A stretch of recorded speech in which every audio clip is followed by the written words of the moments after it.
Hi friends, మన ఛానల్లో ఎక్కువగా అడిగే క్వశ్చన్ ఏంటంటే ఏపీ టెట్ 2025 అనేది మళ్ళీ ఉంటుందంటే 99% ఉండకపోవచ్చు. ఎందుకంటే ఎప్పుడు లోకేష్ గారు ఎప్పుడు చెప్పినా కూడా డిఎస్సి పెడతా ఉన్నారు కానీ టెట్ పెడతామని చెప్పలేదు.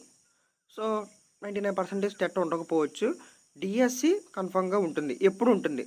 ఇది రెండో క్వశ్చన్. ఎప్పుడు ఉంటుందంటే మార్చి నెలాఖరు లోపు, అంటే మార్చ్ అండ్ డేట్ 30-31 లోపు మనకి డిఎస్సి కన్ఫామ్గా చూడొచ్చు.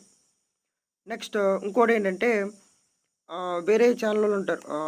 కొన్ని ఛానళ్ళ పేర్లు నేను చెప్పను కానీ వాళ్ళు ఏం చెప్తారంటే ముందు టెట్ వచ్చేస్తుంది, ముందు టెట్కి చదువుకోండి, క్వాలిఫై కాని వాళ్ళు టెట్కి చదివేయండి, టెట్ ఇచ్చేస్తారు, లేకపోతే డిఎస్సి కంప్లీట్ చేయడానికి ఇంకొక సంవత్సరం పట్టిద్ది 2029లో లేకపోతే 28లో, వచ్చే జూన్లో కాదు, ఇంకో 2 సంవత్సరాల తర్వాత జూన్లో, 25 జూన్లో కాదు, 26 జూన్లో, 27 జూన్లో, లేకపోతే వాళ్ళు ఇష్టం వచ్చిన విశ్లేషణలు ఇస్తుంటారు. సో అవి నమ్మబోకండి. Thank you. జై హింద్.